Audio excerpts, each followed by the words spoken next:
Season number 11 of the Skip Barber 2K World Cup, presented by DES Simulation, is about to get underway. And what a perfect location for the season opener.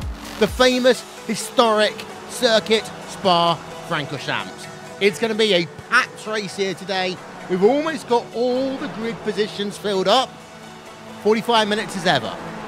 Fast, furious racing from top to bottom. That mid-pack is going to be insane today. Practice is going to wrap up in a few minutes, and then qualifying will be live here on RaceSpot TV, streaming live on iRacing Live.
Welcome to Belgium, Francorchamps, Belgium, to Circuit Spa-Francorchamps for the 11th season of the Skip Barber 2K World Cup, presented by DES Simulation.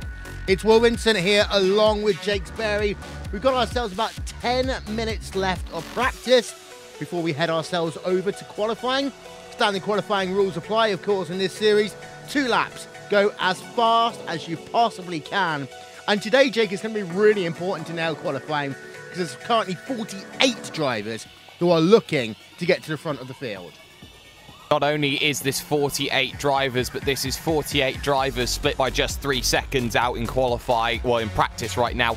So what that has to say is that the strength of this field is fantastic. We've got a number somewhere around 4,000 on average that we are looking at. And when you look at the drivers that you've got, drivers, you know, the regulars, Mr. 2K World Cup, Felipe Bear, Justin Tipton up there, Brian Duell up there. And then you have those drivers that come in from time to time, Fahim Antoniadis, Alexi Kalios. And you look at drivers who are new to this series, the likes of Iru Nom, the likes, say, maybe of a Matthew Willett. I think you'll find that we have a very strong field and we have a very interesting race in play. Yeah, there's a look up above at this beautiful racetrack. You saw the graphic on your screen a moment ago. It measures 4.3 miles in length. This track has changed so many times over the years. It used to be a long, spiraling track that linked 3 villages in Belgium. It had the corner called the Master Kink. At one point, arguably one of the most dangerous race corners in the world. Eventually, they had to shrink it down to about 4.4 miles. And since then, most of the track has remained the same except for 2 things. The first one, the bus stop chicane's been reconfigured, and arguably, Jake, the one that gets me a little bit the gravel going away in certain places, replaced by tarmac. And I always remember back to 1999, BAR, when both of their drivers actually crashed on the run through Eau Rouge. Well, it's a very scary place having the gravel, and well, it was part of the charms back in the days, but of course FIA safety regulations come into play. That's the reason why we have a lot of tarmac in a lot of places, and sometimes it doesn't look as pretty as it used to do, but that doesn't take anything away from this 7-kilometer circuit. This circuit will be a challenge no matter how much gravel you put on the outside. Doesn't matter if you put gravel, if you put walls, if you put anything there. You could pick up this circuit, put it anywhere you like in the world, and it would still be an amazing challenge. Yeah, we're gonna just show you a couple of drivers who are circulating on track. But in the meanwhile, those of you who saw or heard the intro to this broadcast will notice that it's no longer the Skip Barber 2K World Cup, or say, it's no longer just the Skip Barber 2K World Cup. It's now the 2K World Cup presented by DES Simulation. And Jake, you're actually here with the owner from DES Simulation. Yes, I am. I'm stood here with JD here from DES Simulation, and JD, it's always a big jump for a company to jump into sim racing. It's arguably one of the biggest markets that looks to develop in the world. And right now, you look at a series which, as we know, is going into its 11th season, has had a lot of capability around it in terms of the driving standards and just how much action can be produced on it. What sorts of things were you attracted to when you came to the 2K World Cup? Well, I think it's just a high-quality series. It provided great racing in the past, and with the Skip Barber having some issues in the past, I just contacted Philippe, the owner of the series, and approached him, and we're trying to promote DES Simulation out there, and I think it was just a good fit for both of us, and that's why we got involved. And for those people who don't understand exactly what it is that DES Simulation does, do you mind sharing what the company's goal and directive is? Sure. Well, we are a reseller of high-end sim racing equipment for mainly the North American market. We've partnered with some companies like JCL Sim Racing in France and Hussenvelt, who produce great quality hardware for sim racers. And this is our company. That's what we do. And in terms of what you expect then from the racing that we've got here this afternoon, and to the fans who are watching this around the world, you know, is this an opportunity to say that the 2K World Cup is arguably one of the greatest leagues that iRacing has ever had? Well, it's definitely up there for sure. I think it produced quality racing year in and year out for the past 11 seasons, and it's just growing in popularity, and I think it's one of the best. You're right. Well, what we are going to do is we're going to wish you the best of luck as you watch your brand new series that you've decided to sponsor have arguably what is going to be a very fantastic race. And there we have, Will, JD from DES Simulations. Yes, indeed so. And for those of you who would like to check out more, you can do so. We'll give you the links in a couple of moments' time up on your screen. But I'm having a look on track right now, and these drivers, they're just testing out their drafting a little bit, Jake, and that is going to be another key factor today. If you are not located inside the top 10, you need to be able to draft, and draft heavily. Oh, you do. And drafting, especially in terms of this practice session, has a massive output on what sort of lap times you can do. I'm not taking any credit away from Alfredo Malo at the top on a 2:45.1, but I would hazard a guess compared to the rest of the field that he had draft on his lap compared to some others who don't. And that Kemmel Straight, especially in slower vehicles like these, the draft has so much more ability to work in your favor. You can gain anywhere upwards of a second per lap. Yep, so just checking out, as I say, 3 minutes left of practice to go right now. As I say, we've got 48 drivers currently registered. Alfredo Malo is currently at the front of the field, actually on track, so let's just ride on board with him for a couple of moments' time. Practice times, they tell you something, but they don't tell you the entire story, Jake. But Felipe Byrne third. We expect him in the top 10, well, top 5, we presume. Raheem Atanides there, he's currently in P8. Nick Watson in 10th. Greg Zeitz in 11th. So the big names doing big name things. They are, and some drivers, though, sometimes have a bag of sand in their vehicle, proverbially, as it's known, when they are in practice. Sometimes some drivers want to hide a little bit of their pace before they get to qualifying and shock people and go, hey, look, I'm here now, you have to deal with me. And you look at drivers up and down the field who normally do get up into those challenges. You talk about the likes of Luke Wittens, Andrew Picarios, Tom Wards, even Stefan Stoyles to some sort of sense, and Enzo Cantor. They are the sorts of drivers that you normally expect to see having these good runs in and around this top 10. It's worth noting that we have a lot of institutions of teams that want to be a part of this one as well. You talk about TT Racing being the biggest team in this one, barring Evolution Racing Team, who don't have any of their members, I don't think, here for this race. But you still have the likes of Positive Sim Racing. You still have the likes of Team Bushfink. You have Orion in there. You have the likes of Friction in there. There are still a lot of teams that have a lot of sway when it comes to the 2K World Cup.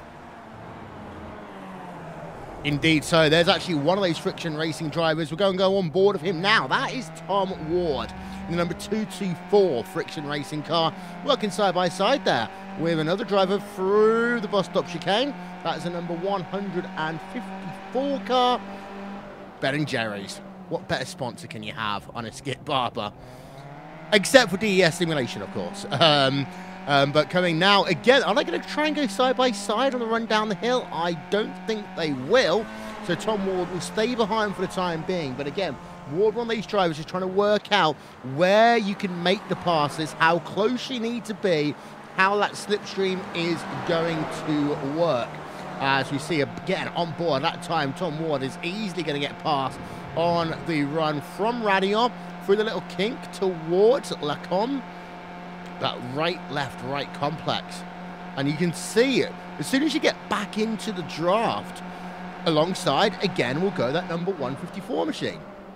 Yeah, and Sarah Savage having a very good run, and she was hoping to make that move, but it doesn't quite happen. But this is one of the things that you have to deal with. There's not really much you can change in terms of the top speed on these vehicles, so when you can tuck back into that toe, if you can make that vehicle as streamlined as possible, and there's not much you can do in these Skip Barbers, you can come straight back and have another attempt, and that's what Sarah Savage certainly proved to do. 2:47.1, her fastest time so far in qualifying, which is not bad at all. It puts her just about that mid part, but in terms of practice though, it's all over. Qualifying is next. Here we are then. So it's time for qualifications at Spa, as drivers now will have themselves 2 laps to go as fast as they possibly can. 10 minutes in order to do so as well. The drivers will start rolling themselves out. I believe Raheem Atanides is actually going to be the first driver on to track in the number 130 machine. Note the pit exit here, Jake, and this is going to be more important when we think about the race. We're using the endurance style layout pits here, and that means it's going to be a very long journey. I think it works out to be about a minute 30 to do the entirety of pit road. I think you're a little bit incorrect, Will. I think we're running the classic layout pit for this one. It's a new season. It's a new season, yes. I'll give you credit. It's a brand new season, but that classic pit, in fact, actually has one of the toughest pit entries because you cannot go too wide down onto the lane. It is physically impossible. So when you get onto trying to do that pit road, yes, it is a lot shorter than the endurance pit road is, but what it also means is that we are starting at Eau Rouge and not at La Source. Yes, and that is going to be critical. The first big breaking point is going to be down at Lacombe, and that is going to be very, very interesting. We've seen a couple of safety cars in 2K World Cup history. I think the thing for today that the race director will be looking at is the track blocked at any point? If it's not, let's keep them racing, because doing pace laps around here, Jake, can take a lifetime almost. Yes, they do. And the one fast repair that has been added to this series becomes very important too, because that one fast repair is effectively 48 T-cars that are allowed to be made present and available. If your vehicle's broken, you come in, you take a tow, you can get a brand new vehicle, you can get out, you can get back racing. Your race is not fully over when you get at it, as I just saw Fahim Antonides struggle through Stavolo, and that's another point of contention. Track temperature, 27 degrees. It's cold. It's difficult for drivers to try and keep these things on the island because oversteer will become a factor, and also easterly winds at 15 kilometers an hour. If my geography is correct, I think that's a headwind heading up towards Lake Coon. Yes, and that's going to really impact on the draft as well. And you can see that track temp up on your screen. Humidity's fine, 65%, partially cloudy. We're going to run for 21 laps today, by the way. That's 91 miles around this racetrack. So we are not going to really start seeing times for the next couple of minutes or so. We've just been having a look on board with Mr. 2K World Cup, Philippe Barber. Once we start getting times, they will appear on the left-hand side of your screen. And, well, who are we thinking for pole position here today? Tom Ward we know is good, Blocker we know is good, Barber we know is good. We, of course, talked about the fact that Mallow was the fastest in practice, Jake. There are always a lot of surprises. I'm going to put my money a little bit outside the box. I'm putting my money on the 102 of Alexi Kallio. Always a driver who, when he shows up, he does a very good job of making something happen. He's always up there. He's always scrapping. Doesn't matter where it is.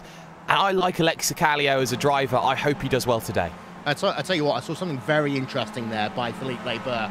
He ran deliberately wide at La Source in order to give himself the most acceleration out of the corner, because as you mentioned earlier, Rom, this is a start-finish line here is not where we normally traditionally see it. It's actually after La Source on the run down to Eau Rouge.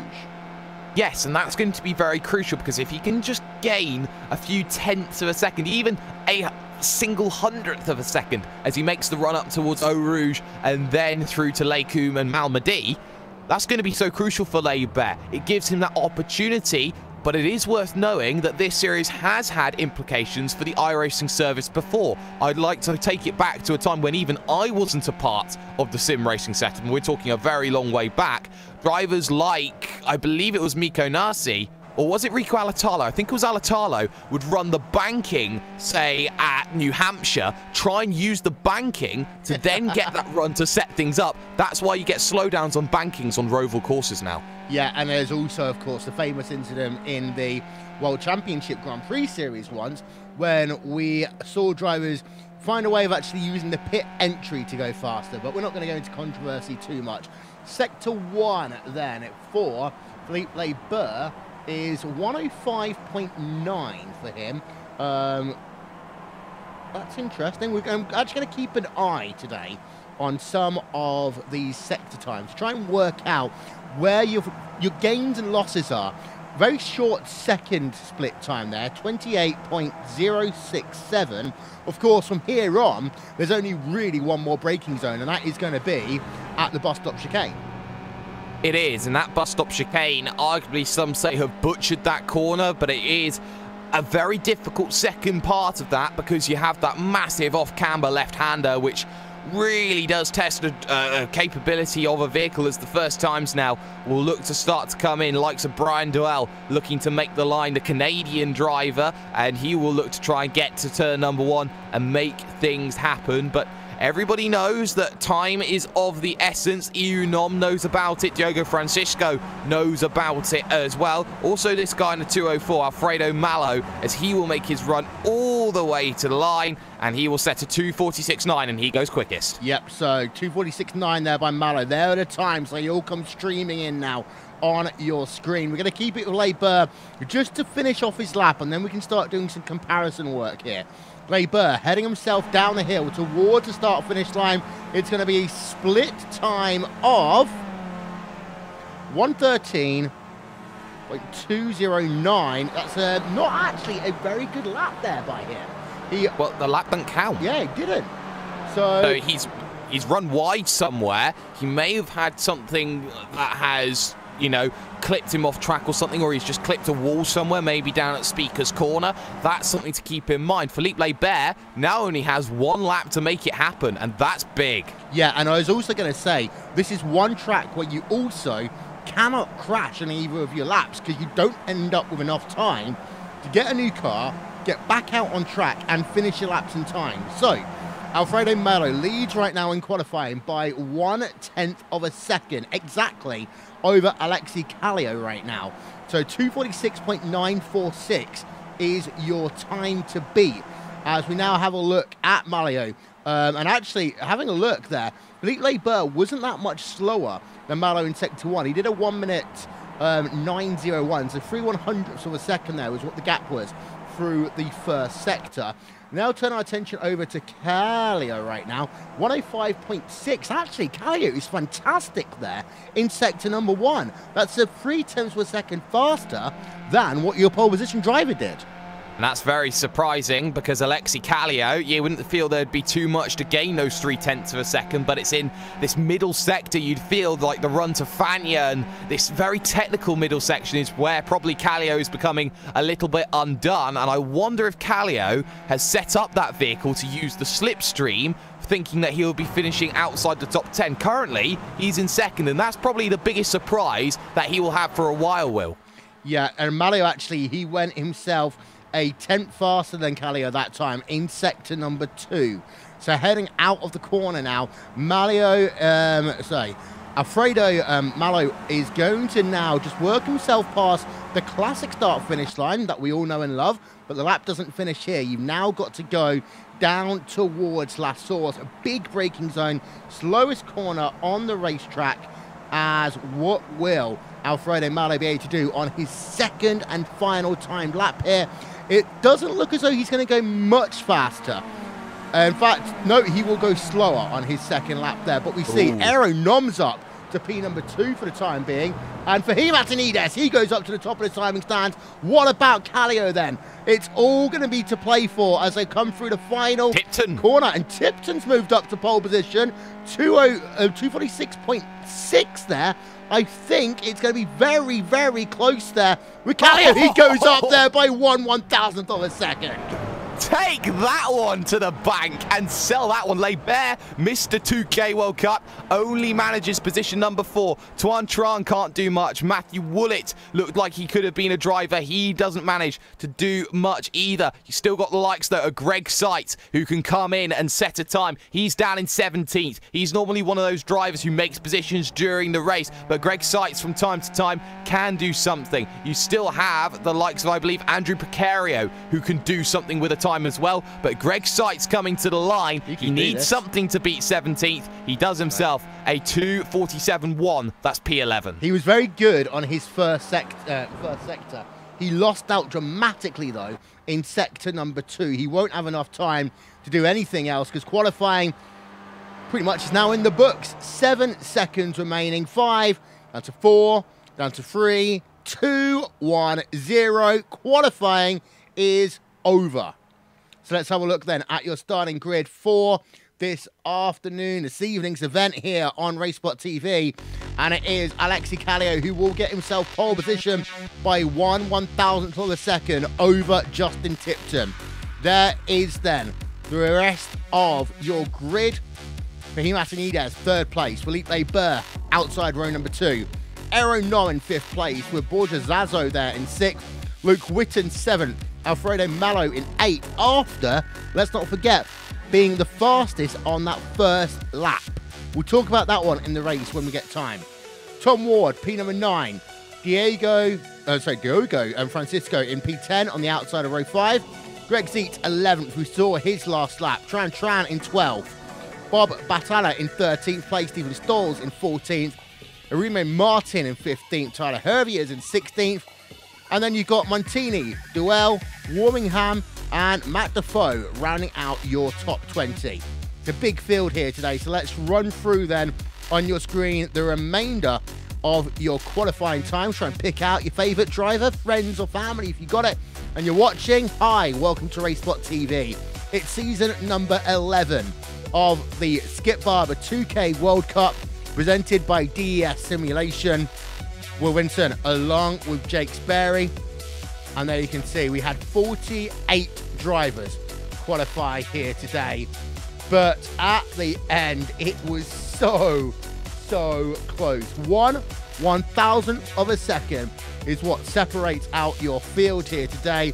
Just zoom in at the very front. There, you can see the number 102 car stood pretty at the front of your field. It's going to be a fast race here today.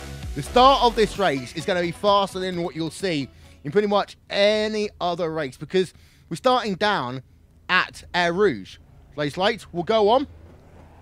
We are getting ready for racing. Season number 11 of the 2K World Cup is underway. It starts slowly. You come down the hill and then all of a sudden it is going to be pandemonium as they work themselves up the hill. Through Air Rouge and up through Radillon for the first time. You can see just how close it is. Do they all make it through? I think they do for the time being, but we've already got battles going on for your race lead. Look at this. Let's have a look as it's 1, 2, 3. It's like Talladega right now. Down in towards Le Com for the first time. 3 wide, 2 deep. And then it's Tom Ward trying to go all the way down to the ultra inside. That's not going to work out for him. But your top 8 drivers there were separated by about 0.3 of a second heading into the corner. And wow, what a start to this motor race. Of course, now we've got to see will they all make it through Le Com. If they can do this, then it looks like we are going to be safe in terms of big incidents for this event. Atenides does now lead this one. Justin Tipton up to second. Callio down to 3rd place. Zazo in 4th and Felipe Burr in 5th there, Jake. Yes, and what a fantastic start it was, as now you look even behind Leibert. You got the battle for 6th, Iru Nom having a scrap with Tom Ward, so Bushfink versus Friction is the scrap going on, and Alfredo Malo on the outside trying to make something happen at the double left-hander of Pouon. It doesn't quite work out in Malo's favour just yet, but talking about a clean start, that is what the 2K World Cup is famed for, being very clean with their drivers and actually being very heavy-handed when it comes to penalties as well. Yeah, look at that. We have still got 45 drivers on track. 2 drivers didn't take the start. Enzo Cantor did have an issue. He is currently on pit road getting some repairs. But now, let's build the field back up together. And let's have a look. Justin Tipton, we're on board with him right now as he tries to close it down to Fahim Atenides. Let's see whether or not these guys are going to do the waiting game, or if you're a driver like Tom Ward, how hot is that knife going to be through butter? Ward's a driver, he's going to want to make a move. Tipton does make a move. He goes to the outside as he will move himself up to the front of this field as he'll now come towards the bus stop chicane for the first of 21 laps here today. Callio is going to get past as well. Behind side by side, Aero Nom loses the position to Tom Ward. Yes, he does, and there was contact between them through Blanchemont, which is always the scariest moment to happen, but this is not the end of the lap just yet, as Justin Tipton holds the advantage. They make the run towards La Source, the final corner. Antonides, though, back down to the inside, wanting to make the move on Alexi Callio, and guess what? He does, but he won't get the run coming out of the corner because of the small banking that there is down at La Source. That's going to allow Alexi Callio to get the run on the outside and maintain 2nd position overall. And, well, I don't want to say things, but I did tell you that Alexi Callio was going to be pole position. You did, and it's actually he was the first driver we showed on this broadcast as well, so I kind of almost implied it. Actually, Malo in the 204 car, Alfredo. Now, the one thing I wanted to talk about him very quickly is we have got 3 wide going again for your race lead into Le Com, almost 4 wide, and look at this one, 130 machine of Atenides back to the front of your field, and Borjo Zara, look at that move there by Callio, trying to try and work himself on the outside line, cannot make it work. But to go back to Malo, everyone seemed to improve on their 2nd lap, except for that 204 car. Yes, and that just proves that if you can do a good first lap, it's not ever going to be safe in the 2K World Cup, because now he's got to fight harder than a lot of other drivers do to get to the front of the field. And just to put this into perspective about how difficult it is to get through, not only do you have to be good out on the circuit, but you've got to be good when it comes to fuel. There was a driver that always used to race, who was fantastic, always the quickest. His name was Vinicius Rocha, Will. He would always run out of fuel. Oh, yes, indeed.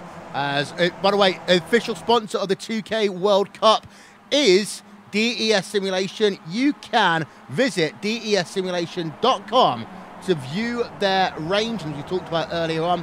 That includes a number of Heizenfeld engineering products and others. As we're just having a look then at your drivers at the front of this field. Just to confirm, we had ourselves 42 drivers complete that first lap without having issues. Down in your mid-pack, it is pretty aggressive right now as well. Your top bunch of drivers, though, and I know people like to know this one, top 9 are in that front pack. That is being Tom Ward at the rear of that one. He was up to 6th at one point. He's fallen back down into 9th. And yeah, go on. Well, it certainly does happen. It's very easy to be bumped forward and back as Calio makes the pass at Blanchimont, making that position. But what you will see is some drivers will sit and they will wait and they will stay in that pack and don't want to get involved in any battles. You talk about someone like Borja Zazo, for example, wanted to look for the race lead, didn't happen. Antonides, though, will have to cut the chicane and take a slow down. He went far too deep into the final part, and that could bump him off of the train, which now suddenly sees Bob Battaglia try to get to. Yeah, and all of a sudden, this could actually bunch the train back up a little bit. As we're just trying to have a look then at the replay of this one for Antonides. Just slides through the corner, and you see he's so careful. We got trouble. Go on, we got trouble. It was with Francois Boulian, Iromi Martin, and I think we had one more, and Diogo Francisco involved as well, and it's still happening here on the exit of La Source. No blocks at the track, but lots of contact. Yeah, let's get ourselves another look at that one. So where did that one start, Jake? Well, it all started with 3 wide with Boulian and co, and Boulian backed out of it, and then they all hit the brakes, and everybody was playing chicken, and no one to try and jump over the cliff. Yeah, and that will happen, of course, down at La Source. And we're trying to get ourselves a replay of that one. We're just trying to find the right part of the racetrack where that all happened. There we are. Big moment. 1, 2, 3 drivers involved in that one. You can see then that one kind of carried on for a little bit as well. See on the exit off the corner, you had JD Maceda involved in that one as well, a couple of others. And then it carried on a little bit on the exit of the corner as well. You had one driver flip it almost pirouette across the racetrack there, but that could have been far, far worse. Philippe Burr is, by the way, now in the lead of this motor race, Jake. And he's missed a 2K World Cup for a reason. He's decided he's stopped waiting. He wants to go to the front of the field, but that has been a complete change because it's Lebert, Calio, Zazo, Tom Ward now up to 4th of all things, Tipton, Mallow and Nom, with Antonides and Battaglia now dropping further back through the field. And I think that there's even one further from that then that may be missing from what was that original train of 9, now back down to a train of 8. So it means that the quick turnovers here of this series means that you've got to be right up there. The train now stems back all the way to Tuan Tran, of course, a race winner last season.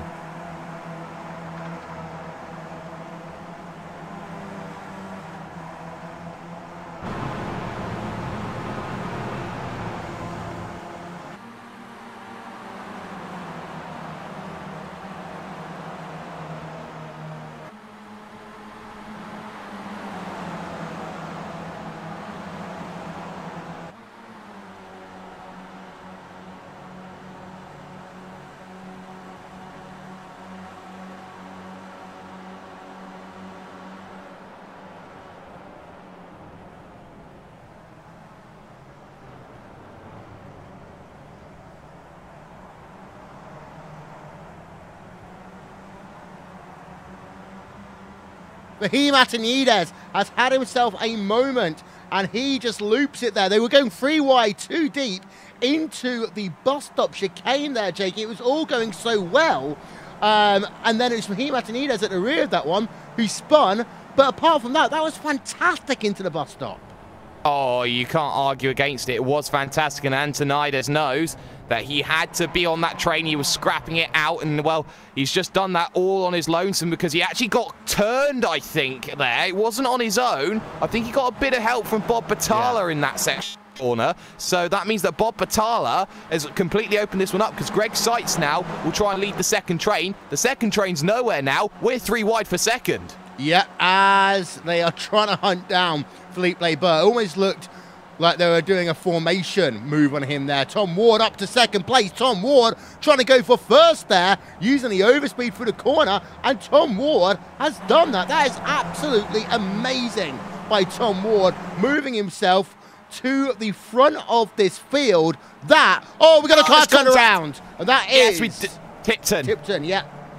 And that was all because they were weaving, the space wasn't necessarily going to be there, Will. So when you saw Alfredo Mallow try and go for the inside, he went to the inside. He just broke a little bit later than Tipton. There was a little bit of overlap, and Tipton's the bystander. Yeah, and that is a huge shame there for Tipton. We are going to try and see if we can get the replay. It'll happen here. There we are. Tipton. They're all jostling for position. Tipton is pretty much going to be classified as out of this event. That's a huge shame there for Tipton. And what that one's done is it's made a 5-6 car pack for the time being. The gap between Aero Nom and Turan is 1.1 second on track. So that is easily gainable because these drivers are pretty much full throttle for two main parts of this racetrack, two very, very long straightaways. It means that you can really close up some of these deficits through the drivetrain. And here comes Philippe Labeur. Let's go on board of him because he's now going to move himself to the front of the field once again. And there, hello, it's the number 102 car of Alexis Kallio as they'll come towards the bus stop chicane. Kallio's almost holding up the rest of that pack, playing rear gunner for Labeur there. Well, Alexis Kallio knows that he wants prime pickings when it comes to getting to Philippe Labeur. If he makes the move late enough, he'll be able to get that run, make those positions that he needs to hold the lead of the race for the moment. And I think that he wants to hold up everybody else because if he lets Labeur stay in front, Labeur's using more fuel than anybody else. Everybody could sit behind and wait if they wanted to. What that would do, though, however, Will, is bring back the likes of Tran, Sykes, Witten, Batalla, and you got two race winners at least in there as Greg Sykes feigns going to the lane. Yeah, and we're currently on lap number 4 of 21 in this event here today. There does seem to be just a little bit too much weaving at certain points of this track for my liking, to be fair. I mean, I know drivers need to jostle to get into position, but we've had one or two big incidents already as Kallio now moves himself to the middle of the racetrack to go to the race lead. But you'll then see as we turn the camera around, he's going to lose that position immediately to Tom Ward. And here come the animals 3 by 3 in towards Lecom again. And Tom Ward's going to have the position this time by. So it seems to be that they're not worrying too much about fuel saving in this race at the moment. And it's worth noting that we are now back up to, if I'm looking at this correctly, we're back up to a 14-car pack. Well, that's huge, and that all relies, going back to Brian Doyle, the positive sim racing driver, on if Greg Sykes is getting back to Iru Nom. The big key here is the fact that there is that gap, and drivers like Nom have to back out of it and save fuel because they know that they have to wait. Iru Nom, for example, is a driver perennially known, Will, to be a big advocate for fuel saving and is one to also go outside the box on the strategy call. Yeah, we need to take a quick 30-second break here on RaceSpot TV. We will be back, though, literally in 30 seconds. Don't go anywhere.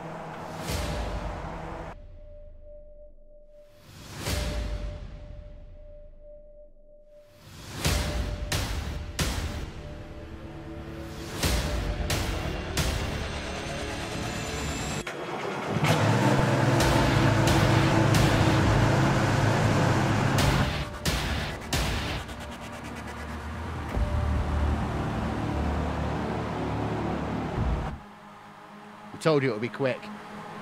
We've got a new race. No, we haven't got a new race leader. That's a driver, unfortunately, on pit road and out of this event. That's the number 162 machine of Sergio Hidalgo, as it is going to be Kallio who does lead the motor race, however. And there you can see how close it is. Oh, we got a car that just ran from the rear. That was the 21 machine of Turan, who just literally got run into on the entrance to the bus stop chicane there by Tyler Herbius. And he's crabbing heavily, and I think that's Tuan Tran now trying desperately to hold the vehicle. It's going to go around, but he saves it. He won't go anywhere else. He's going to turn it onto oncoming traffic too, but he had just enough of a gap to make sure that didn't happen. But that is Tuan Tran out of the event, but he will have the fast repair to come in and work, but he's got to have fuel, and he's spun again. Yeah, and I do have to apologise. That's actually number 103 machine of Bob Batista. There we are, a look from on board. Bob Batalla even, as they came down in towards the bus stop chicane, and Tuan Tran suffering greatly as a consequence of that. Now, Bob Batalla, however, does have himself enough to carry on, so Felipe Barber, by the way, is on pit road. Yeah, he's the first one to dive, and well, that has left a massive gap onto this field because it's now a two-car breakaway. Ward and Callio behind that, sights to the front of that one. Nom, Zarzo, Mallow, and then you got Witten as well. Behind that, though, you've got Montini here in this little scrap going on with Bob Batalla, and that's going to be very crucial with the likes of Tyler Hervius, Stephen Stoyles, and Brian Duell, because they're all losing time, sitting and waiting. It doesn't matter how much fuel you can save, that's only going to save you about 2 seconds on the lane. Yeah, of course, it is worth noting this is not your standard one-stop race. We'll talk about that one as it progresses a little bit more. So strategy becomes just a bit more of a head-scratching event in this event today. Aero Nom currently in P number 4. I'm just having a look here. It's actually now just 2 cars out front. And once you get 2 cars out front, you can start to put away Tom Ward, Alexi Callio, separated by 2.5 tenths of a second. If they can start pulling out over Greg Zietz et al., then this could make this race very, very interesting. And just to give you an update on where Labor comes out, the bad news for him is he's running by himself. There's no one around him to utilize that draft with. That's true, but for Felipe Labert, he can run qualifying lap times here and hope that the trade-off in times between Callio and Ward are a little bit less than what he can produce. As you can see, Alexi Callio knows the game here with Tom Ward, goes to the inside and makes it happen. Worth talking about this, though, Will, is the fact that the no bump draft rule came into play after Tom Ward had contact with, guess who? Felipe Labert at Canadian Tire Motorsports Park. So Tom Ward and Felipe Labert, they do not want to be together on those final laps because we know how aggressive Tom Ward can be. Well, we know how aggressive both of them can be when they really need to. And by the way, good luck, Titans. Have fun at the Patriots next weekend. I'm sure you're going to enjoy it. Spoiler alert, by the way. Greg Zietz currently in P number 4 versus Aero Nom. Well, the gap was 1.3 seconds midway through the lap. It's currently 1.3 seconds now. The question is going to be, what's going to happen by the time they get up the hill? Greg Zietz in 4th place. He's got himself a bit of work to do to catch back up to Aero Nom. Francois Bullier and Andrew Picoro, by the way, they are very close together. The Orion race team machine then of Francois Bullier, just trying to make that, oh, not even going to happen.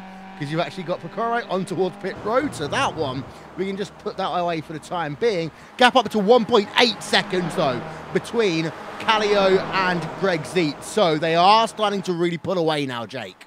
Yeah, they are. You can see how the draft coming into play is really affecting everything as nobody wants to help Greg Zietz at the front. And this is where all their races are going to start falling away as there's a little bit of a slide from Tom Ward as he heads through the second part of Lake Coombe. Greg Zietz needs help out there. You can play the strategy card. You can let Greg Zietz run out of fuel if you want. But the point is, you're not going to get to the front of the field if you just let Greg Zietz do it, because you'll have half a second lost on a driver like Tom Ward who makes the overtake on Callio when Callio gets back. It's not competition. They're not working together because they're on the same team. They're working together because they want the best result possible. I've almost got Darryl Waltrip in my head saying, it's co-opetition. Apologies for the bad accent in that one, though. Boogity. Callio versus Zietz, it's now 1.5, so it's come down a little bit, but it does seem to be that both those drivers of Ward and Callio are a little bit better on the long straightaway part of this racetrack. I'm going to give you a quick update on drivers who are out of this event. We had the number 110 machine who did not start this event.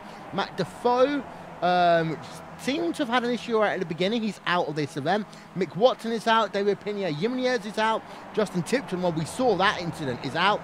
And then we've got James Metriff there and Sergio Hadalago, who are all out of this event. That's mainly because of that big incident that we saw on the run out of La Source down towards Air Rouge. Aero Nom, by the way, on the outside on the run in towards Blanchimont.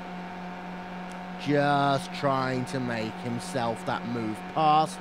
I do think, though, that pit road is going to be hugely busy in the next lap to 2 laps here, Jake. And the thing that worries me most about that is that what you said, you cannot go too wide on towards pit road with the layout that we're using. And hopefully we'll be able to get a run on towards pit road on board of one of these drivers just to show you how difficult it is.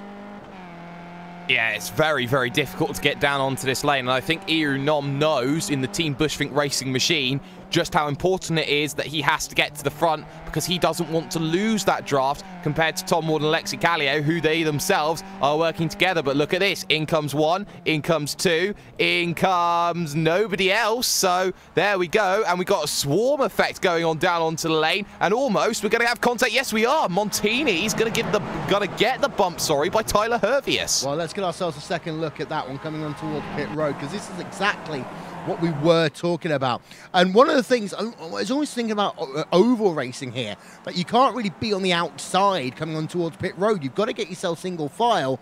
And yeah, just a little tap there, running over the yellow cone for good measure as well. But you kind of got to make sure you angle your car to the inside, as we just see there, Tom Ward and Callio coming out of pit road. Callio ahead of Tom Ward, because otherwise you can be hung out to drive. There's a lot of drivers in a tight pack formation, Jake, who are all trying to get onto the lane at the same time. And here comes Leibert, and he's going to get ahead, but he's not clear. That's the crucial point. He'll have the overspeed, though, and look at how he's going to weave now, trying to break a second out from the driver of what is Alexi Callio. It doesn't work for him. Callio's there just, but so is Tom Ward, so he hasn't broken them, but it's worth noting that everybody wants to come down the lane. If they're coming down this early, I'm very doubtful and they're going to make it on 1 stop. This may be a 2-stop race. It's supposed to be, if I remember correctly. And let's have a look. Greg Zeitz at the front of this field now leads. We've had a number of different leaders here today. Now you are. Your front pack has now broken out from P4 to P5.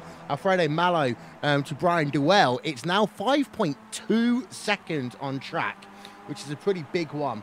As behind you've got Atanides, who's trying to get back into this event, versus JB Maceda. I can just hear so much tyre squeal, though, when I'm listening to that race car. Philippe Leibert, though, is leading this pack now. Callio, he's been able to pull it out to 3/4 of a second. What Leibert is basically trying to do is, as you say, qualify lap this middle sector, try and break that out to a second, and then does the same thing again and again. But the only issue for Leibert is that you essentially have about half this racetrack where you've only got about 4 corners on it. Exactly, and that's what he's trying to negate here. He's trying to negate that draft, that toe, which will be weakened at around that 7 to 8/10 of a second gap. But Callio is not going to be perturbed, shall we say, by the tactics of Philippe Leibert. Alexi Callio knows that he wants to be in that draft and will use it to his advantage. You can see Tom Ward is the driver being dropped more rather than Leibert is dropping other drivers. That's very crucial when it gets down to it. And no takers, I don't think, as of yet, down onto the lane in terms of Greg Seitz. In fact, I will be proven wrong. Everybody is a taker now. Yep, so everyone then on towards pit road. And we just see that these drivers are going to swarm on in. You've got to make sure you don't hit anyone on the way in or the way out. Make sure you hit your pit stall as well, because it is a downhill pit entry as well. And now just going to have a look at them all swarming in, and in a moment they're all going to come out as well. So let's see if we can get this one up as they start coming out of pit road. 161 car, Aero Nom is going to be the first driver out. Then it'll be Greg Zeitz, Borja Zazo, Alfredo Melo Jr. will come out in 4th place. But there is the train. It's actually going to be pretty close between these drivers. No, it's not. I completely disagree with what I just said there. Philippe Leibert, Tom Ward, Tom Ward has fallen back, actually. What's happened? Did he get a slowdown penalty somewhere? No, he was just completely slow off of the sections of circuit. It's not a slowdown as such, Will. It's just not being quick enough, and the draft working between Barber and Kallio. It's enough to say that Tom Ward is struggling to keep up with this, and this pack at the front has been completely blown open. Hervius versus Stoyles, though, on the run into the right-left at Lecombe, not happening as they get to Malmedy. No, it's not. Steven Stoyles will have to be remaining in P number 12. They're the big losers, I would say, out of this, because they've kind of fallen away dramatically from this pack. Even if they catch up to Brian Dewell and Bob Batalla, I don't know why I keep on trying to say Batista there, Bob Batalla, then they've got to make up now about 4 seconds. That's going to be hard to do in the remaining 12 laps of this event. To confirm, everyone will have to make another stop here today, which is a new feature to the 2K World Cup. We've got more races where drivers will have longer races, so it's not just the standard 45 minutes that you normally see. Right now, the pitches will be rising. We'll be saying, hey, guys, it's time to really get down to business, but you still got to concentrate.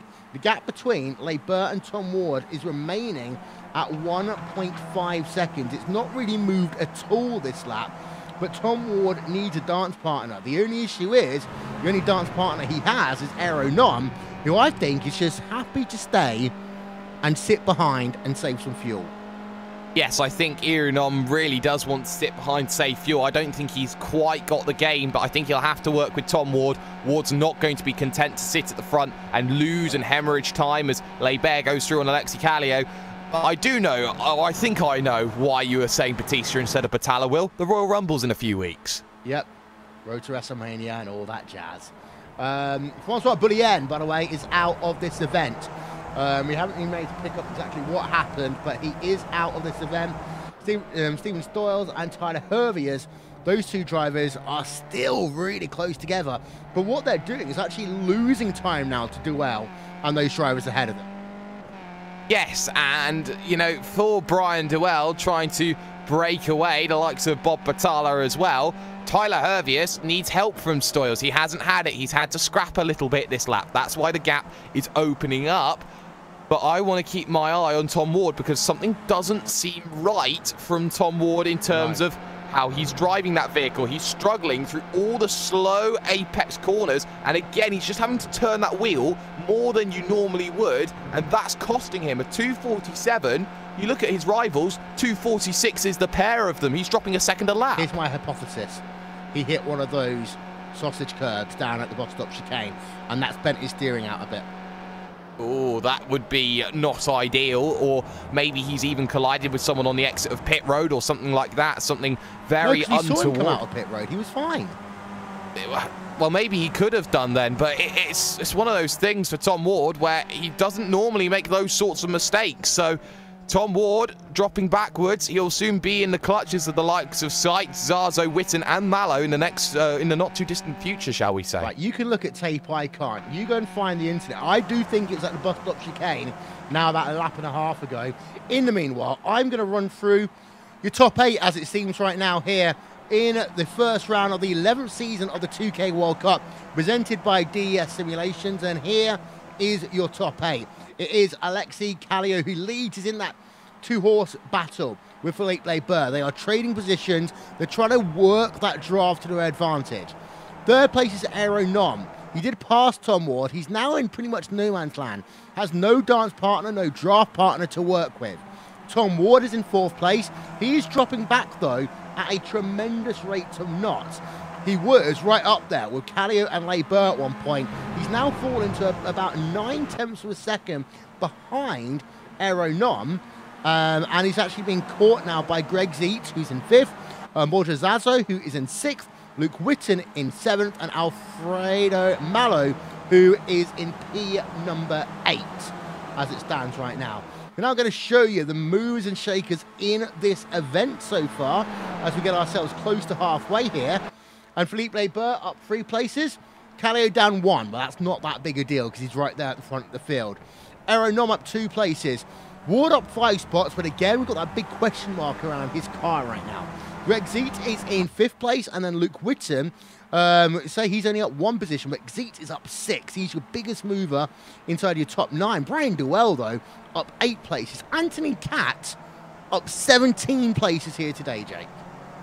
Yeah, up 17 places and doing a fantastic job of things. I was just rewinding the tape with Tom Ward. I saw nothing untoward at any given stage. And maybe it's just the pace that's just not there in Tom Ward, which is the most un-Tom Ward-like thing you could ever say. But Anthony Catt, yes, he's having a stunning race. Plus 17 in the middle of a train when you got Tyler Hervius and Stores, in fact, on the back of a train. I think Anthony Catt is having arguably his greatest race in the 2K World Cup, side by side as Tom Ward goes through on Iru Nom. But the pair of them are now 2.2 back from your leaders of Leibert and Callier. Yeah, they've lost about 7 tenths of a second over the last lap or so. Maybe it was... Okay, here's my new hypothesis. Tom Ward deliberately fell back to pick up this group. Oh, that's interesting in terms of the way that he wants to bring that group back into it. More people in the party means that there are more outcomes at the end. And of course, what he has to do, though, is he's got to make sure that everybody else wants to have a piece of that party. He's got to get Mallow working, Zazo working, Witten working, Sights working. He can't just do that work with Iru Nom. This is all like cycling now. He's got to get everybody in that group working together. Yeah. Sorry, Cat.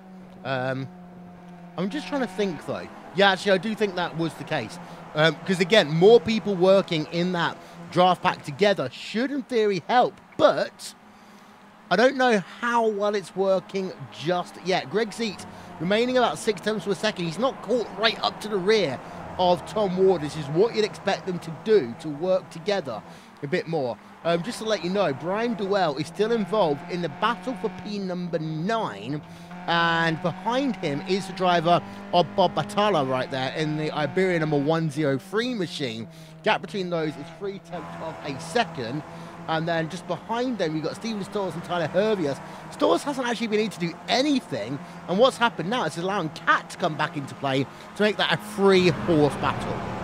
Exactly. And Stefan Stoyles wants to make that move, but Tyler Hervius is not going to get any help in chasing down Batalla and Duell, who are both wanting to work together themselves. So I think someone like Anthony Catt will be very happy just to sit and take whatever comes to him, just, you know, scraps under the table, and if he gets a nice juicy bit of steak or whatever it is, he'll happily take that home and go and feed his family with it, shall we say. If you find a big piece of steak underneath the table, something's evidently gone wrong.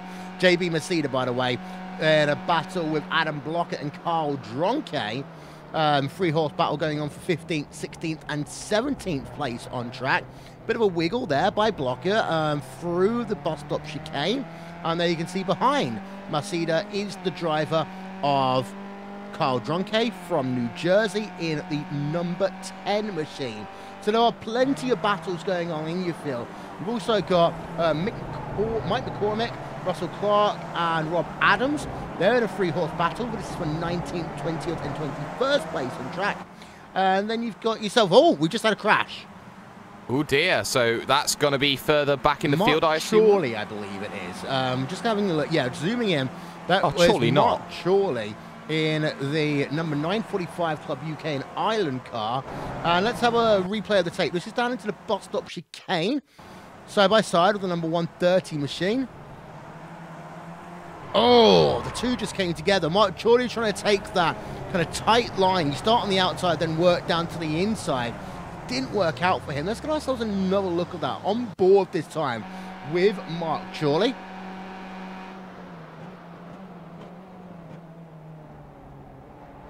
Let's say it's number 130. I think you've almost got to put the blame there on the 130 car just a little bit. What you got?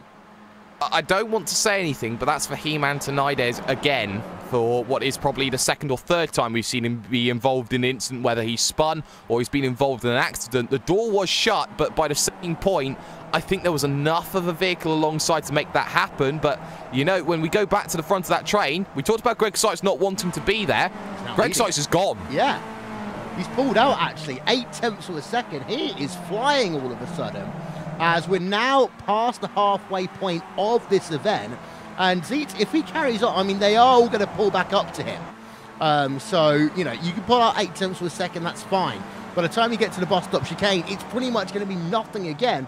The gap, though, let's just say this, has stabilized at about 2.2 seconds. So it's not the end of the world for this second pack right now.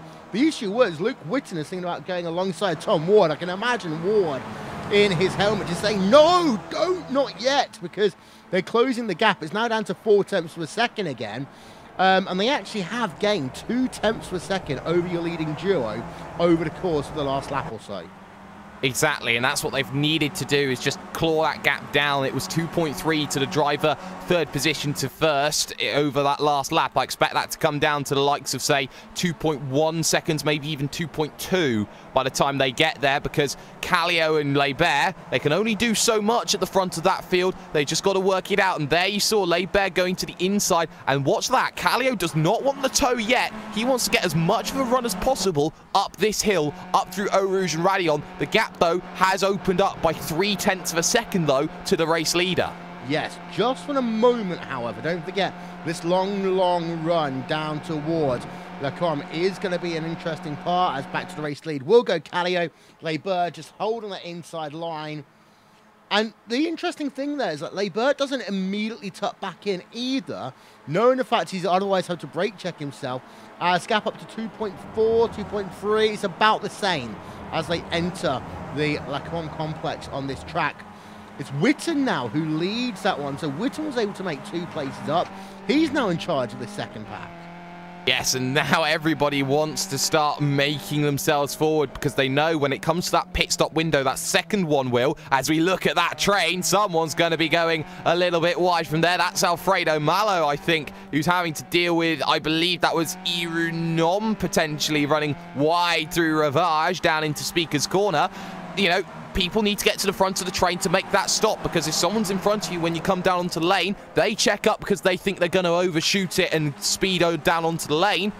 You're checking up with them. You're not going through and taking the front nose damage as such. You know what? I've seen that happen so many times in Indy 500, especially in the DW12. People jostling for position so that they are at the front of the train. They can brake when they need to.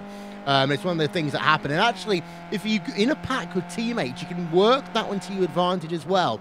Just let your teammate know, okay, I need to be pitting next lap. They can let you to the front. You can repay the favor later on in the motor race if need be. Keeping a look at the Steven Stalls versus Tyler Hervius battle, just to let you know, a lot of damage on the front of that number 121 machine of Hervius. Just to give you an update on the retirees, we've got Turan and Fahim Atanides is, by the way, back on pit road in that number 130 machine. Steve Lavelle is also on pit road. I'm not sure whether this is scheduled or not, but you're in the window for it to be scheduled now. But no, that's over 20 seconds, so it looks as though that is not a scheduled stop for him. As out front, they have now increased the gap to 2.8 seconds. Well, that just shows you just how quick Leibert and Kallio have been and want to be in this event. And we know Leibert, a veteran, a world champion when it comes to this series, or shall I just say champion overall, even though it does include a lot of drivers from around the world. But it goes to show you, drivers like Ward, Seitz, Norm, Mallow, you know, these drivers, yes, they're quick, but do they have the tactical expertise? And in comes Philippe Leibert, takes the cone, actually will drag the cone with him, and that's actually costing him when it comes to his top speed, because he was dropping 3Ks down on the lane because the cone was stuck between his wheel and it was dragging along the floor. Rest in peace, Yellow Cone. Rest in peace. So there is Philippe Leibert. Expect another 13 to 14 second pit stop there for Leibert. Up to 10, 11, 12, 13, 14, 14.8. Slightly longer there, but he needed a longer stop. He pitted early, let's not forget, Jake, on both his first and his second pit stops, earlier than most of the field.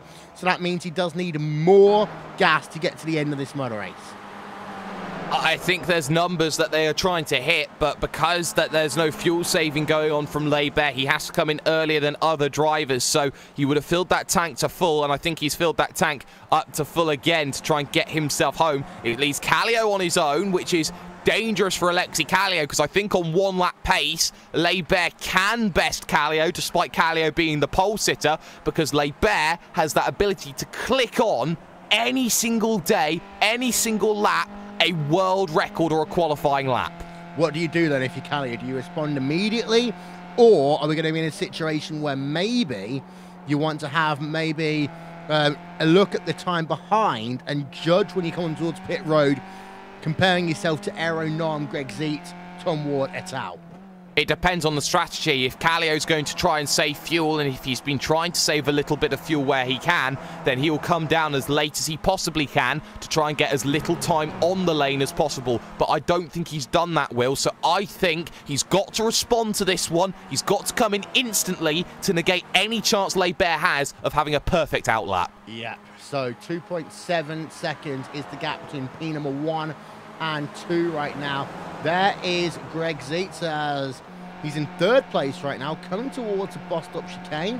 Let's have a look at the live gap. 2.9 from him, 2.7 from Aero Nom, and they are all now just starting to think a bit more about fuel saving. In fact, it looks like Aero Nom's being hung out to dry at the front of that pack for the moment.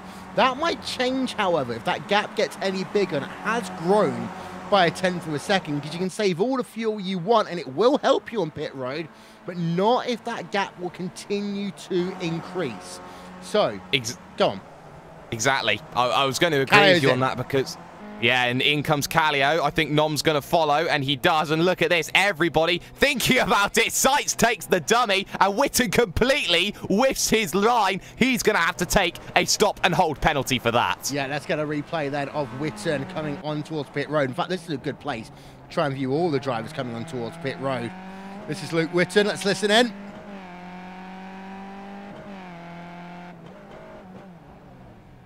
Just a little bit too fast.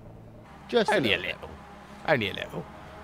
Well, but still, that's the margin, Will. A little bit costs you 15 seconds here. You can't afford to be a little bit too fast. Their man on that gun, he doesn't forgive anybody. This is important. Kallio did a 15.7 second pit stop there. He's actually been passed by Aero Nom. Where is Philippe Leiber in all of this?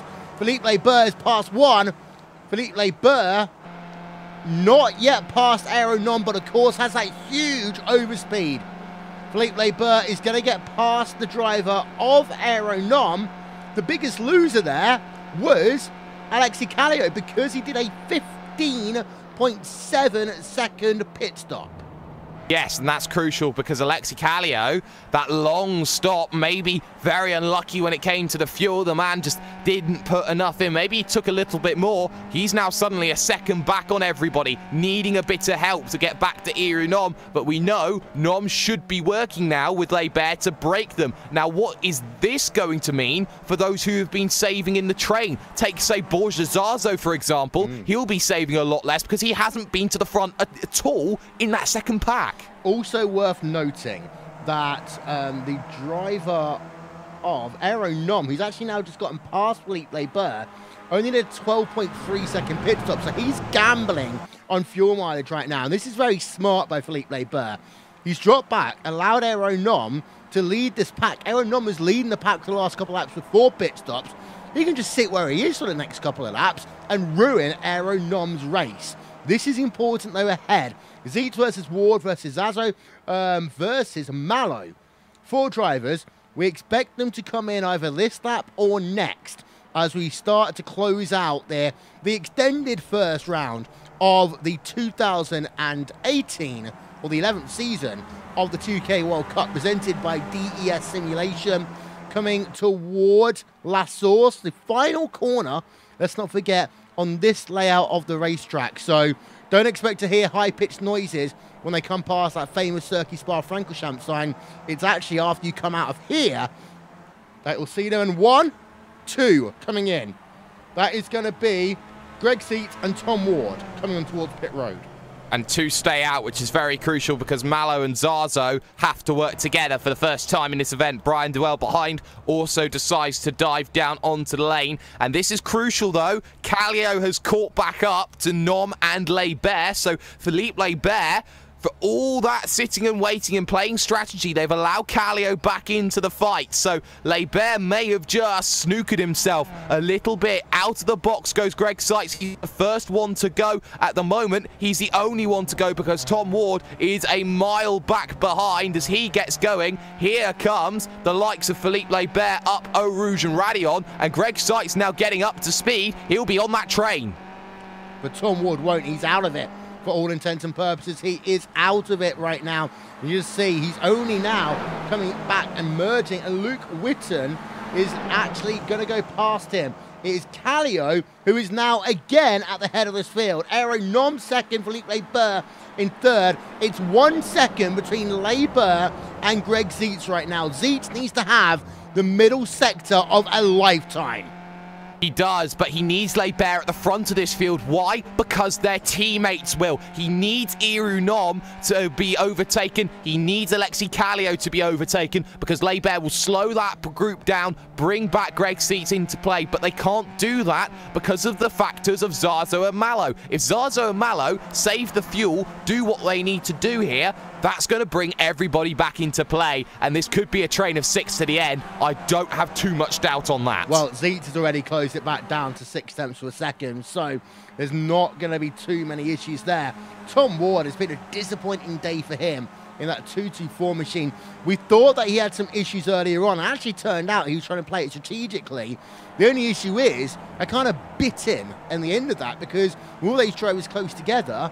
It wasn't actually a bad stop for Tom Ward. This is what I don't get. I think he might have overshot his pit stall or something because he came out, what, about a second and a half behind Greg Zietz, and that is just weird.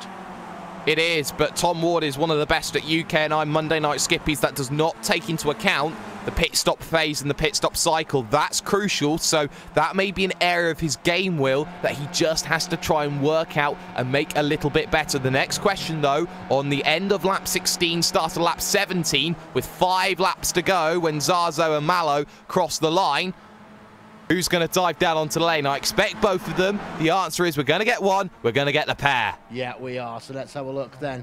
On towards pit road. They come in at the same time. That poor yellow cone has been abused here today, Jake. So we now see them both coming in.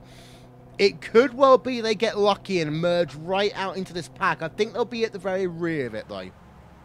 I tell you what, I'd like to get the money the guy gets for re-putting that cone back out as Irunom goes sideways. Hello, Tokyo. We're going to be there maybe potentially in another few weeks' time on Racebot TV. But look at this. Zazo out and away. He will have Mallow to follow. He will have less fuel to follow. But look at this then from Alexi Callio. He's got to go up the hill, and they're going to be on the back of the train looking to lose out. Borja Zazo won't have the pace. He's going to be exactly the same gap away. Too wide, too deep, the animals go. Yep, so here we are. We thought it was going to be close at the front of your field, and well, it ends up that it is going to be close. 1, 2, 3, 4, 5. Mallow can still catch back up to this if, as and when these drivers at the front of your field start fighting for position. If that happens, that will help bring Tom Ward back into play. Ward is going to have a lot of work to do over the course of these last few laps, but it's still potentially possible we could end up with 8 drivers battling out for this race victory at the end. We're going to run through your top 8 at the end of this lap once timing and scoring syncs up the drivers who've just come out of pit road. But it's time to get your nice grandstand seats here, Jake. There's not many at Spa in terms of grandstand seats, but thankfully, they are located at the right point just for the start-finish line here. Exactly, and that's exactly what they need as Alexi Callio leads Irunom, needing something in second here as the two teammates may conspire to work together. Suddenly, Borja Zazo is on the train, and Alfredo Mallow, the fastest man in practice, needs to suddenly think about, I need to get on this train. I need to be in this fight. Bear pushes incredibly wide at the second part of Fania. That allows Borja Zazo down the inside, and suddenly, Zazo's almost a second back on sights. Yeah, and Burber goes wide on the exit of Stavolo 2, cover Paul Frere. Sorry, that's Stavolo 1, but he went wide. And what that did is it allowed Mallow to get within a second. So Mallow now is in this event one more time. We're up to 6 drivers in your lead pack. Witten and Ward, however, have dropped back a little bit. They may be out of it here, Will, at this stage. They're relying on the slowdown effect of, I'm going to brake, you're going to brake, you're going to brake too. So that effect only works really with 2 people when you're playing chicken. It doesn't happen with 6 very often, and I'll tell you that from experience. Yes, indeed so. Coming through The run to the penultimate corner once again. Sorry, we just got a weird thing of our graphic there. We're missing P number 39. Just trying to work out what the situation of that one is, but we're back in the game. Aero Nom is leading the way, and as I come past the start-finish line, we will be able to give you an indication of where these drivers are. I'm keeping a very close eye on Luke Witten and Tom Ward, because this now is the only run they're really going to get, because if it's going to take them 2 laps to get back up, then they're not going to have enough time to pounce. Here comes Tom Ward. He's already past Witten. Witten now needs to get immediately back into that draft, and we will talk about Barber. Barber's had a moment. Oh, Barber's on pit road. Yeah. He's on pit road, so yeah, there's been an issue for Philippe Barber. Either he didn't have enough fuel, 6.1 seconds, and I did say he was the first driver on pit road both occasions, because I don't think we saw him having an issue there, Jake. No, I don't think we did. He seemed absolutely fine. So coming down to the lane baffles me, fuel. But that has completely opened it up. Yes, it would have to be fuel, and he would have had to have been not safe to get home.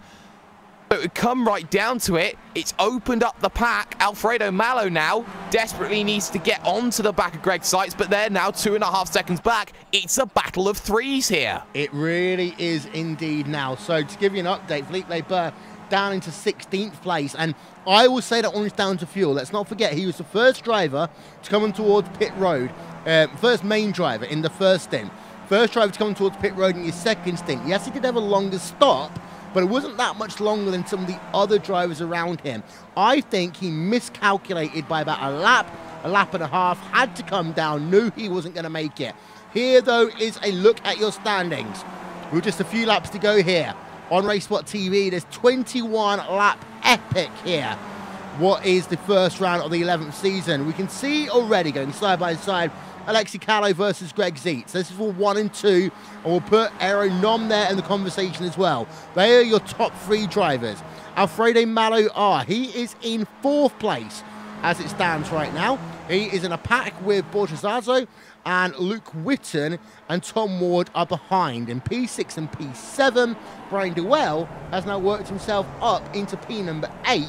However, Duell is unlikely, in my opinion, to be able to gain any more positions unless there are incidents around him, because he's got 6.5 seconds deficit to Tom Ward and 4.7 second advantage to Bob Batalla. So P number 8 looks secure right now for Brian Duell. And we are going to have a winner that I don't think anyone necessarily would have predicted here today, Jake.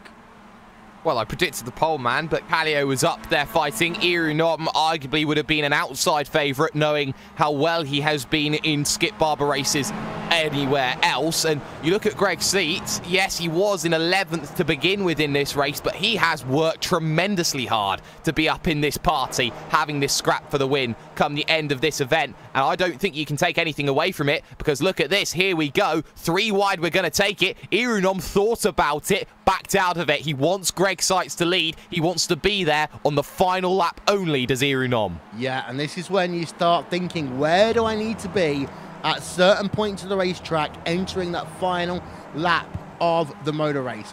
You can see the gap, by the way, from P3 to P4. It's just gotten up to 2.5 right now. So I would say if these guys continue to stay where they are and ride for another lap and a half, then it'll be a 3-horse battle in this event. Borgesazo, Alfredo Malo, and Tom Ward, however, they can't start fighting until the last lap either. The reason for that is, Jake, because if they do so and your top 3 start fighting, we saw it at Watkins Glen a couple of seasons ago, then they've lost the opportunity to come back into this one. And a famous Watkins Glen race where they were 3 wide, 2 deep, and it all ended in tears for Brian Duell, who went cartwheeling across the circuit and probably had a hefty medical bill to deal with after that. But you look at this race, they have to be in that picture. They have to be there when Calio or Seitz or Nom, or if they all start fighting and they all start getting into each other, start getting aggressive with each other, because they also have Tom Ward getting onto the back of them then, making it a train of 3, thinking about, okay, if I can get up into 4th position, I may have a chance of winning if something happens. Tom Ward's got nothing to lose. Zazo and Malo have nothing to lose. These front three have everything to lose. I think they may have to just be careful at this stage.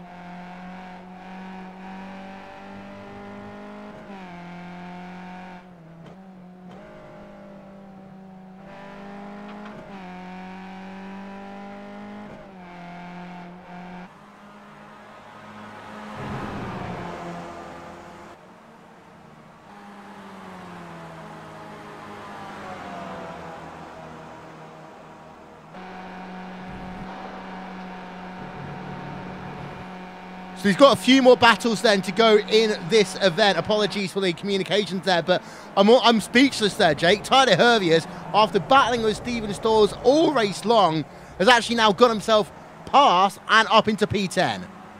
And that's crucial for Tyler Herviers. He needs to get past. He needs to make these positions. Don't count out Anthony Catt in position number 12, though. He will want to steal a top 10 from starting P30, get this. Plus 20 in the 2K World Cup at the best of times is a fantastic achievement. To get a top 10 from it, that's even better than that. Yeah, there is Catt. He's only about 0.6 of a second away from being able to get himself into the top 10. Just having a look as I'll come down 2 laps to go in this event, and your top 3 are still behaving themselves. The gap now up to 3 seconds to Borja Zazo, Tom Ward, Alfredo Malo.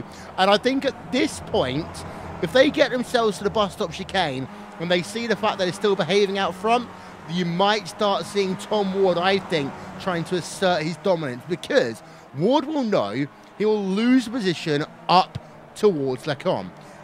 Then the position will come back to him on the run to the bus stop chicane. You got to think all your way through. Even though this is a long track, Jake, there's only really 3 or 4 places where you can really make a move. Yes, Las Source is one of them, but it takes a brave man to go down the inside of someone like Tom Ward. And it really does, especially when we've seen what's happened earlier on in this race, the likes of Diogo Francisco being involved along with Francois Boulian. You can't afford to be too aggressive at that final corner, because your race can end there. Tuan Tran's race ended, and that was down at the bus stop. You've got 2 slow areas to make a move on the final sections of this one, but with a lap and a little bit to go, you start thinking about Greg Seitz at the front. You start thinking about how he's been positioned at the front, and I think Kallio's the man who's got to worry, because yes, he'll get the draft, but suddenly he attacks Greg Seitz and then has to defend Iru Nom at the same time. Yeah, Aero Nom could well be in the catbird seat here, but it doesn't look as though that Aero can actually really get up close and personal with these guys when it really matters, unless he's just been faking it for the majority of this race. But Aero Nom, let's have a look then. We come down to a lap and a third to go in this event, and yeah, he is modulating the throttle, so there's still potentially a little bit more for him to come. Tom Ward, let's have a look. Is he going to try and go down the inside of Zazo? No, not yet. So they're all just within 1 camera shot, but we are coming up now, Jake, to the white flag. After they exit Las Source, there will be 1 more lap to go. All that there needs to be is 7 more kilometers worth of action between the top 3 and then the next straggling 4 that look to try and get that opportunity. Anybody's game as they go through. Kallio's going to try and run from the front. Seitz is going to try and wait and get an opportunity, but still Iru Nom waits in the wings, who hasn't made a move for the past 4 laps, needs to make one now, and you can see already Seitz closes that gap to 0.3 to 0.2 to 0.1, but goes out of the tow because he doesn't have enough room to get back in. Nom's now got to check up because he's not got a chance, and suddenly has to move to the outside. They're 3 wide on the run down to Lecombe, as they have been so many times before. It's Kallio on the outside, ultra aggressive on the brakes, and still holds on. He's now got Blanchimont to keep on at it. Oh, he slid his way there through the first part of Lecombe. As you can just see, the graphic will move up and down. It will stay static now. Kallio by 0.2 over Nom. Greg Seitz is behind. This is actually where you can become really cheeky, Jake, and just slow the pack down, because through a medium speed corner like Puro, you can take it single file. Once you're in the apex of the corner, you can slow that down, and actually if you're Kallio, you know, bring Zazo Ward et al. Back into this. Yes, but you've got to slow 2.4 seconds, and that as a challenge is difficult. I've been completely slow before in my racing past, been 5 seconds a lap slower, held a lot of people behind, but that wasn't down to skill of doing that. Having the ability to do that and being oblivious of how you do that are two completely different things entirely. As they make the run through Fania, Blanchimont will be coming up soon, but they've got to negotiate Stavelo and corner Paul Frere, and right now, Kallio has got to play uber defense and heavy defense. This is no Indiana Jones defender of the lost corner time. This is all out park the bus mode. Yep, so there is Kallio then on the exit of Stavelo 2, over Paul Frere towards Blanchimont. They will come for the final time, and this, ladies and gentlemen, is when it starts to get interesting. Nom to the race lead for the time being. Zeitz had to do a second look there. Side by side into Blanchimont, they touch. Greg Zeitz is out of this event. We'll come back to that one in a moment. Greg Zeitz doesn't hit anyone. It's now a two-horse race. Aero Nom and Kallio. As Kallio got down into that race car, would it affect him on the short run down towards La Source? Kallio, though, does get a better run out of the bus stop chicane, and this will mean that there's the opportunity now to go to the outside in towards La Source. It's going to be very, very close between them. Kallio versus Nom. It's going to be a drag race down as, just cutting off the front of the car of Alexis Kallio is Aero Nom. It will be Aero Nom who will win here at... it will be Aero Nom who wins here at Spa-Francorchamps. It was an interesting one. Greg Zeitz is out of this event as a consequence of that. He's going to feel horrible after that. But Aero Nom does win this one, and he does so in actually defensive drive for the last couple of corners, Jake. Yeah, he had to, and he really showed Kallio, you're not going around the outside of me, but I want to take another look at the final lap, the final corner actually between Witten, Mallow and also Zazo, because Luke Witten got absolutely destroyed through the mid part of the apex. Yeah, let's have a look at this one then, and this is probably why he had some graphic issues going on. He was just flicking around too much. Here we are in towards La Source. Oh, he just got, ran from behind and then having to do a 360 almost to get back out on track. Oh, sorry, 180 to get back out on track there. And that car is just crabbing as a consequence, losing another 2 positions down to P7 for Luke Witten. He is not going to be best pleased with that. Let's see if we can get an onboard look with Witten. Here we are. We're on board of him. So there's a tap, and then you can see he just gets turned around, does the 180, but that car at that point, see, it's crabbing. He's really struggling. Even though, it's just a slight curve to the right-hand side, Jay, as soon as you put the power down on one of these skippies, when you've got suspension damage, it really just wants to hurt you. It does, and, when the suspension's starting to look out of kill, you're starting to struggle, and these vehicles do not forgive you once you start hurting them. They're fragile. You've also got to treat them like it's your mother's best china or something like that. So when you get right down to it, Luke Witten will not be happy. It's cost himself possibly the opportunity of a podium. 4 positions, it's dropped him back, and he will be very frustrated with the way that this race ended. I tell you someone else who will be very frustrated with this race, Philippe Labert. It's only P13 for him. Oh, what a shame. We're going to probably be able to find out what the issue is. Philippe normally comes in regardless. There's a look again at the Greg Zeitz incident. Comes down to the inside. I will say on that one, that was Zeitz's own fault. He pushed up through the centre of Blanchimont in towards Kallio, in my opinion. So I don't think Greg has anyone to blame but himself on that one.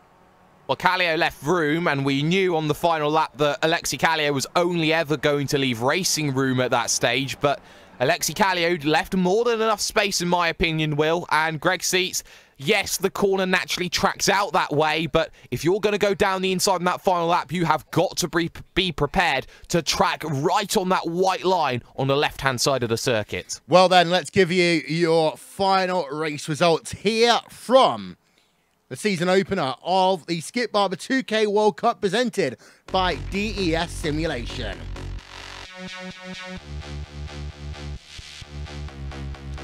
Aeronom claims victory by a 1/10.5 over Alexi Kallio.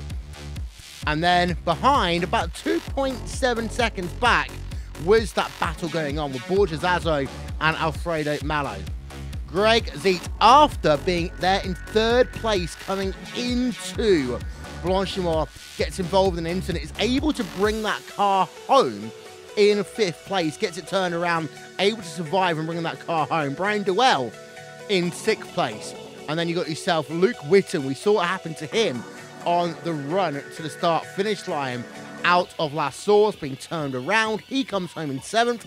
Bob Battaglia in 8th place. Stephen Stoyles in 9th place. Tyler Herbiers did get past Stoyles for a fleeting couple of moments, but ends up being passed again by Stoyles and comes home in 10th place.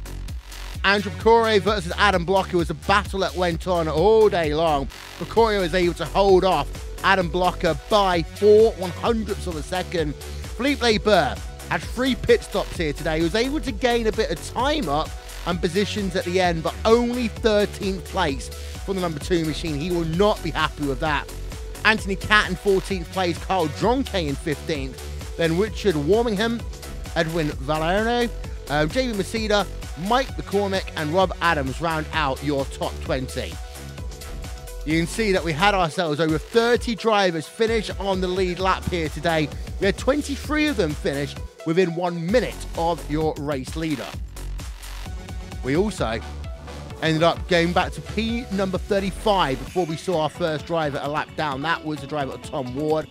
Francois Bullion out of the event, 37th place. Number of retirees. So Jaime Matanides had a horrible day here today. The number 130 machine, Tran also. And you got to say that after 47 car field, to have that few retirees and all is said and done actually is a testament to these drivers. We will step aside for a moment. And when we come back, it will be time for some post-race interviews here on RaceSpot TV and on iRacing Live. Don't go anywhere.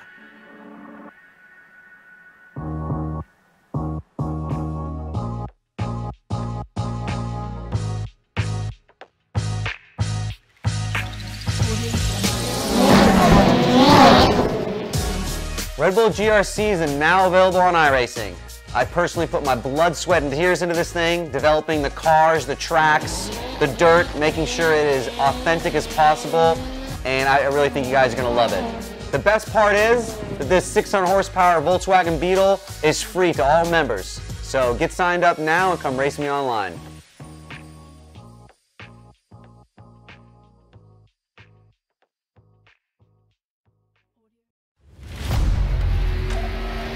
The yellow flag is out. Pit road is now open. Keep your eye on those gauges. We'll give you 4 tyres. 3, 2, 1, now.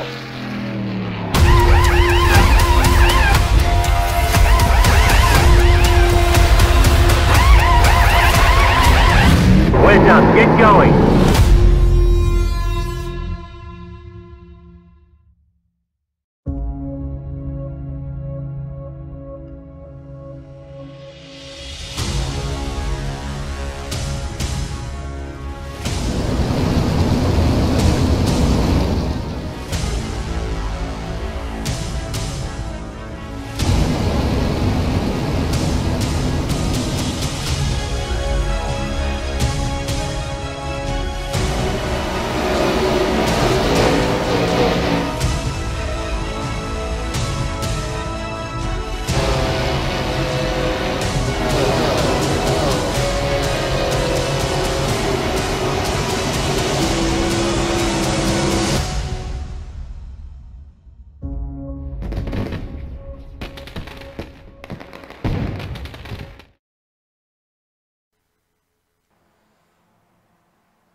Welcome to post-race coverage of the first round of the 11th season of the Skip Barber 2K World Cup, presented by DES Simulation.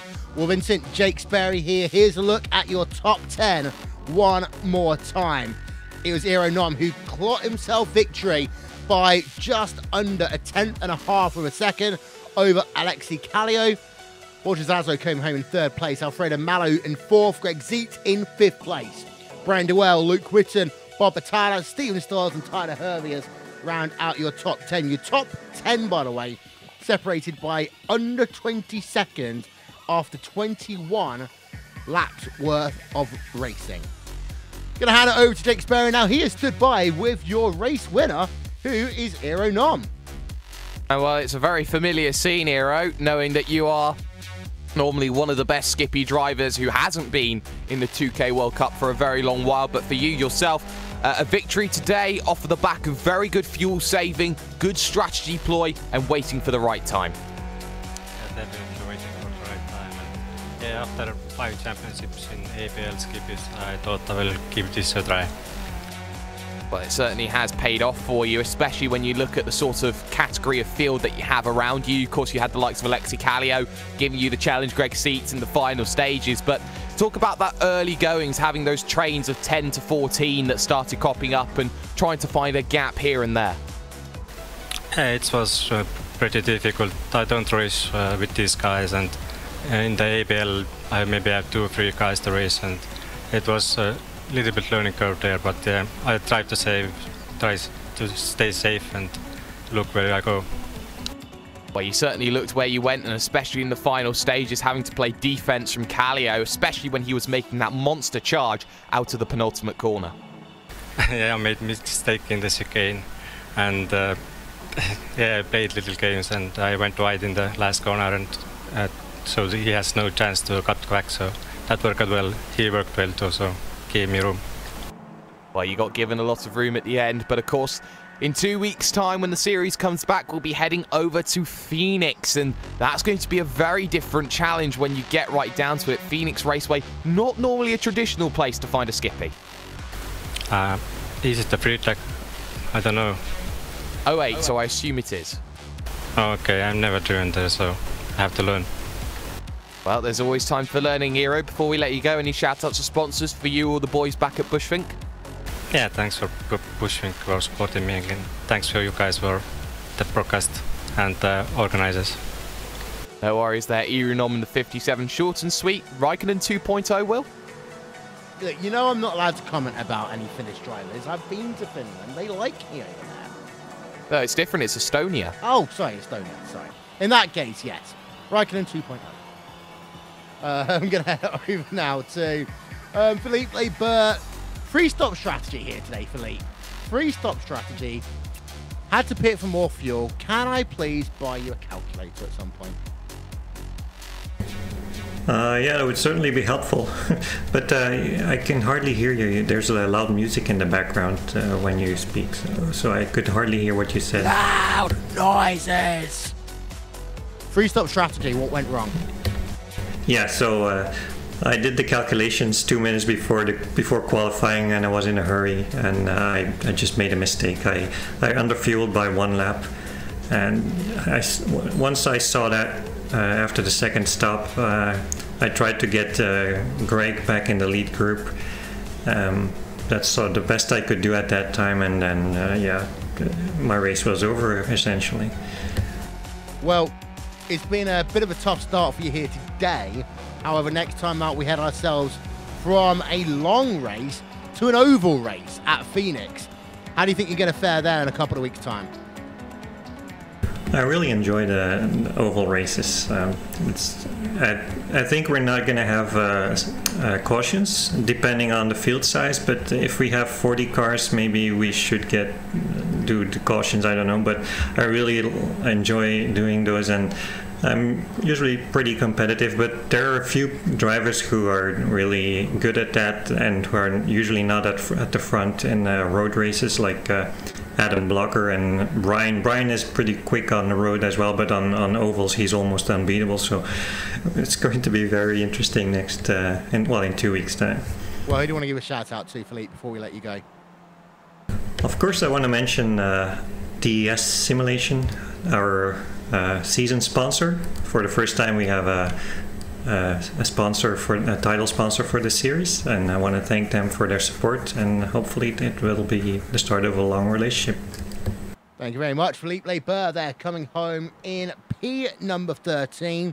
Got one more driver to talk to. That is the driver of Dom Parks, who came home in 29th place today. Now, Dom, I'm not going to lie to you. I don't think we saw much of you on the broadcast. So just take a moment and talk about how your race was. Well, I guess if you didn't see too much of me, that means I was keeping it mostly clean. You know, my goal, this is my first 2K race. Probably one of the lowest ranked drivers and maybe one of the slowest, and I was just trying to stay clean out there today and, you know, stay out of the way of the fast guys and try to keep it off the wall. Well, next race up will be at the amazing Phoenix International Raceway in 2 weeks' time. It's a huge weekend's worth of racing on RaceSpot TV and iRacing Live. You're looking forward to going to Phoenix in a couple of weeks? Yeah, I've run the course in a different par. I've never run it in the Skippy, so should be fun. It's a fun track. So yeah, again, I'll be looking to keep it clean and hopefully make some steady progress. It's a great opportunity to be part of this. So I want to thank Philippe and the rest of the guys. Yeah, looking forward to it. Well, thank you very much there, Don, coming home. P number 29 here today. And, well, Jake, you know what? I was just having a look, and what we have in 2 weeks' time is, I think, possibly going to be our biggest weekend ever on RaceSpot TV. Do you want me to go through it? Go ahead. Right. Deep breath time.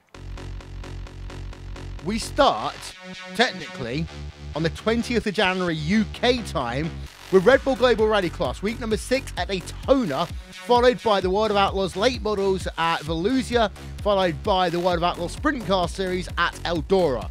Then we have the small business of the 24 Hours of Daytona starting at 1 GMT on the 20th of January. You know, just a little race there. The 9th round of the Pro Series of Road Racing at Indianapolis. The 6th round of the Pro Mazda Championship at Imola. The first round of the Sim Racing Grand Prix at Spa. The 2K World Cup at Phoenix. And then also the Joe Gibbs Off-Season Action Series to round things up. Round 6 at Dover. That's a lot of iRanking points. Yeah. That's also a lot of commentary. Yeah. Well, final thoughts here from Spa and also looking ahead to Phoenix. Well, it's been a fantastic race of strategy and seeing lots of battles go on. And despite the fact that we've seen new faces at the top, you know, the old guard still haven't let down their guard on how they want to be scrapping and clawing and fighting and making sure that they are there and still relevant. I think it's been fantastic. A different challenge. You look at Adam Blocker as someone who in the Lionheart, which was arguably one of the biggest IndyCar leagues, apart from ISO, well, of course, I have to stress that to you, arguably one of the favourites going in 2 weeks' time. You look at this one being one of those events that just screams out to you as must-watch, shall I say. Yeah, indeed. So that is, however, all we've got time for here tonight. Want to give a shout-out to a couple of people before we say goodbye. First of all, to Istvan Balal's Track Cams for Gourmets. Check them out now. Facebook.com/trackcams. Also to Andreas Werner and One Design, the official graphics partner of RaceSpot TV. To appgeneer.in for our overlay animations and ATVO. Also to Nick Thiston for our fantastic live timing and scoring software. And of course, the presenting partner of the Skip Barber 2K World Cup DES simulation.